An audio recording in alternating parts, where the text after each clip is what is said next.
నమస్తే, welcome to Leo. మనతో ఉన్నారు సీనియర్ జర్నలిస్ట్ కనకదుర్గ వడ్లమాని గారు. మేడం నమస్తే. నమస్తే అండి. సానా బుచ్చిబాబు డైరెక్షన్ చేసినటువంటి ఒక పెద్ద సినిమా నిజంగా ఒక మంచి హిట్ అయితే కొట్టేసింది. కానీ కొన్ని విమర్శలు మాత్రం బుచ్చిబాబు ఎదుర్కొంటూ ఉన్నాడు. అదేంటి అంటే హీరోయిన్ విషయంలో కొంత డోస్ పెంచాడా, అందాల ఆరబోతలో కొంత ఎక్కువ డోసేజే కనిపించేలా చేశాడా అనే దానిపై నెటిజన్లు కొంత ఆగ్రహం కావడం, దానికి ఎటువంటి ఈగోకి వెళ్లకుండా ఆయన క్షమాపణ చెప్పడం. వాస్తవానికి ఈ యొక్క ఇష్యూని ఎలా చూడాలంటారు? మీరు అన్నట్టు ఈగోకి వెళ్లకుండా క్షమాపణ చెప్పడం వరకు ఓకే, అది అప్రిషియేట్ చేయాలి మనం. కానీ ఒక క్యారెక్టరు మీరు ఏమంటారు ఇమేజ్ చేసుకున్నప్పుడు మీ ఇమాజినేషన్లో ఇప్పుడు మరి రామ్ చరణ్ని మీరు అంత బాగా పోర్ట్రేట్ చేయగలిగారు. ఒక సాధారణ మనిషిగా, ఒక మట్టి మనిషిగా, ఒక చిన్న ఊర్లో ఒక క్యారెక్టర్ ఎలా ఉంటుందో అలాగే కదా. మరి ఎందుకు ఇది మరి అచ్చమ్మ క్యారెక్టర్ విషయంలో ఎందుకు మీరు అట్లా చేశారు?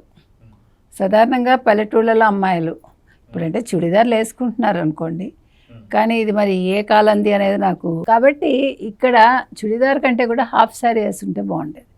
ఆయన వేసింది ఎటు కాకుండా ఉంది. అంటే ఆ పొగరుగా క్యారెక్టర్ చూపించడంలో తను ఎలివేట్ చేసిన విధానం నచ్చలేదు ఎవరు, జాహ్నవి కపూర్ని. ఇప్పుడు మీకు పాత సినిమాల్లో పొగరుగా ఉంటారు, జయప్రద ఉన్నారు, శ్రీదేవి ఉన్నారు. శ్రీదేవి హాఫ్ శారీస్ వేసుకుంటారు, బాగుంటారు. నేను అనేది ఆ రకంగా మీరు తీసుకొచ్చి ఉండాల్సి. పొగరు ఉండొచ్చు, పొగరుదేం తప్పులేదు, అమ్మాయి అన్నాక పొగరు ఉంటుంది. కానీ ఆ అమ్మాయికి చక్కగా జడగంటలు పెట్టి, జడేసి, పువ్వులు పెట్టి, మామూలుగా ఒక హాఫ్ శారీ వేసి, ఇక్కడ ఎక్స్పోజర్ కంటే కూడా ఆ తీసిన విధానం నచ్చలేదు జనాలకి. అది ఎక్స్పోజరు అనలేము, అది హీరోయిన్గా అనిపించలే అమ్మాయి. అందులో ఆ పాటలో heroine and then Shruti Haasan ఇద్దరు కూడా ఒకేలాగా కనిపించారు కదా, అది కూడా మైనస్ అయి ఉండొచ్చు నాకు అనిపించింది. ఇంకోటి ఏంటంటే మీరు యూత్ ఇప్పుడు ఎట్లా ఉన్నారంటేనండి, జెన్జీ కిడ్స్ వీళ్ళు కొంచెం బాధ్యతాయుతంగా ఉంటున్నారు, మీరు గమనించండి. అంటే వాళ్ళకన్నీ కూడా ఒక ఫోకస్ పెట్టుకుంటున్నారు, ఈ వయసుకి ఇది అవ్వాలి, ఈ వయసుకి ఇది అవ్వాలి, ఇవి చేయాలి, అంతా కూడా వాళ్ళు పద్ధతిగా ఉంటున్నారు. మీరు పాత సినిమాలు చూస్తే హీరోలు జులైగానే ఉంటారు ఎక్కువ, చూసుకోండి. డిగ్రీ కూడా కాదు, అమ్మాయిలను ఏడిపిస్తారు, వాళ్ళని ప్యాక్ చేస్తూ ఉంటారు, వాళ్ళని రకరకాలుగా ఇప్పుడు అది కుదురుతుంది అట్లాగా. ఇప్పుడు పిల్లలు వీటిని యాక్సెప్ట్ చేయట్లా. పెద్ద అనుకుంటాడు ఇందులో మళ్ళా పుడతామా ఏంటి అనుకుంటాడు కదా, అనుకుని అమ్మాయిని ముద్దు పెట్టుకోవడం. ఏమవుతుందంటే ఒక హీరో ఏదన్నా చేస్తే అది హీరోయిజంగా తీసుకుని ఫ్యాన్స్ అనుకరించే ప్రమాదం ఉంది. అట్లాంటివి అంటే ఇప్పుడు హీరోయిన్కి సంబంధించి వేసుకున్నటువంటి దుస్తులు కావచ్చు, లేదంటే మనకు కనిపించినటువంటి ఒక ఎక్స్పోజర్ కావచ్చు, కొంత సినిమా కంటెంట్కి కావచ్చు, ఆ స్టోరీకి కూడా కొంత ఏమైనా విఘాతం ఏమైనా కలిగించింది. విఘాతం అని కాదు, ఆ న్యాచురాలిటీ, ఆ సహజత్వం కొంచెం దెబ్బతిందేమో, సహజత్వానికి కొంచెం దూరంగా అనిపించిందేమో, అది మెయిన్ ప్రాబ్లం. అందులో జాహ్నవి కపూర్ని ఆ జుట్టు వదిలేసి, అంటే మీకు మరీ పల్లెటూళ్ళల్లో ఉండరు కదా, నేను మీకు అన్నది అర్థమైంది కదా, ప్రాంతాన్ని బట్టి అనేది నేను. సో మరి ఎందుకు బుచ్చిబాబు అట్లా చేశారు అర్థం కాలే ఎవరికి. అంటే వాస్తవానికి హీరోయిన్కి సంబంధించి కొంత ఎక్స్పోజర్ ఉంటేనే కొంత యూత్ కనెక్ట్ అవుతారు. లేదండి ఈ రోజుల్లో సాంగ్స్ ఉండాలని ఐటమ్ సాంగ్ పెట్టుకోండి. Item song is different. Item song గురించి ఏమి ఇష్యూ లేదు. ఇప్పుడు మనకి జ్యోతిలక్ష్మి జయమాన్ లేకుండా సినిమా మనం చూసేవాళ్ళం కాదు. మనకు అందులో వల్గారిటీ కూడా కనిపించేది కాదు, సిన్సియర్గా చెప్తున్నా. వాళ్ళని చూస్తే మనకి ఇప్పటికీ ఇష్టమే, ఆరాధనే.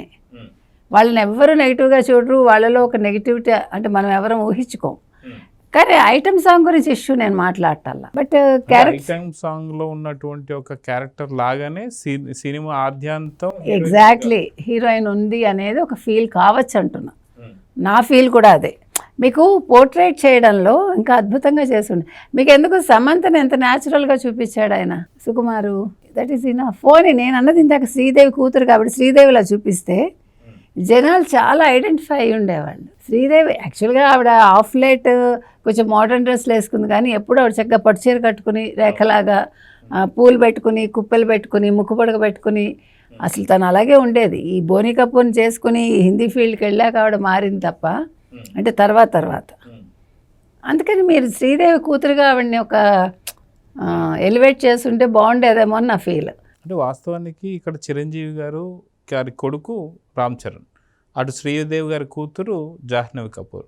అంటే మెగాస్టార్తో కొద్దో గొప్ప కంపారిజన్ అటు యాక్టింగ్ కావచ్చు, లేకపోతే డ్యాన్సులు కావచ్చు, ఇంకేదైనా సరే రామ్ చరణ్కి ఆ గుర్తింపు అయితే దక్కింది. కానీ శ్రీదేవి గారి కూతురుగా జాహ్నవి కపూర్కి ఆ రేంజ్ గుర్తింపు అనేది తెలుగులో అయితే రాలేదు. రాలేదు. బాలీవుడ్ చిన్నగా మనకు తెలియదు కానీ అంటే ఆ ఈజ్ లేదు అమ్మాయి దగ్గర. మీరు గమనిస్తే కనుక అయితే తను చాలా కష్టపడ్డాను డ్యాన్స్ చేయడానికి అంది. అది అందరికీ అన్నీ వచ్చేవి కదండి. ఇప్పుడు రామ్ చరణ్కి వాళ్ళ నాన్నగారు ఇది వచ్చింది డ్యాన్స్లో, మీరు చూశారు కదా. రై రై రారా పాటకి ఎట్లా చేశాడు అబ్బాయి. అది సహజంగా వచ్చేసింది, అంతే జీన్స్ అది. ఇప్పుడు మీకు చిరంజీవి గారి లాగా ఎవరు నటించలేరు అలా అనుకుంటే. ఆయనకు అది నేను నిజంగా ఎప్పుడు అనుకుంటానండి, అసలు ఆ బాడీ తీరే అలా ఉంటుందేమో. మనకి సీరియస్నెస్లో కూడా నవ్వు తెప్పించగలరు ఆయన. ఆయన ఆ పన్ను ఆ ఈజ్ ఇంకెవరికి లేదు, అది ఇంకా ఎవరికి రాదు కూడా. ఎంత గొప్పవాళ్ళైనా కూడా చిరంజీవే కదా. సో ఓవరాల్గా ఇప్పుడు ఏదైతే పెద్ద సినిమా నుంచి ఈ యొక్క సీన్లు ఏదైతే జాహ్నవి కపూర్ నటించినటువంటి కొన్ని సీన్లు డిలీట్ చేస్తున్నారు అని చెప్పేసి అని కొంత వచ్చింది. కానీ సెన్సార్ టైంలో అభ్యంతరకరం లేనటువంటి కొన్ని సీన్లు అంటే అది కాదు, ఇక్కడ ఆ రకంగా అభ్యంతరం కాదు. You got the point. ఇక్కడ సెన్సారు అభ్యంతరం చెప్పలేదు, వాటిని ఎందుకు తీయాలనే ప్రశ్న కాదు. ఇక్కడ ప్రేక్షకులకు నచ్చలేదు కాబట్టి తీస్తున్నాడు ఆయన, అంతే. మీకు అర్థమైందా? హీఈస్ రెస్పెక్టింగ్ వాళ్ళ ఇది, వాళ్ళ కోరికని ఆయన ఆమోదించి వాళ్ళ మనస్సుకి ఏది నచ్చితే అది చెయ్యాలని ఆయన చేస్తున్నారు. ఇక్కడ మంచి చెడు, సినిమా అనేది మంచి చెడు కంటే కూడా, అంటే సినిమా అనేది ఒక ఎంటర్టైన్మెంట్ అనుకుంటే these are all very common జనరల్గా. కానీ ఇక్కడ ప్రేక్షకుల అభిమతానికి అనుగుణంగా బుచ్చిబాబు ఇవాళ చేయకూడదని అనుకున్నారు, తీసేద్దామని అనుకున్నారు.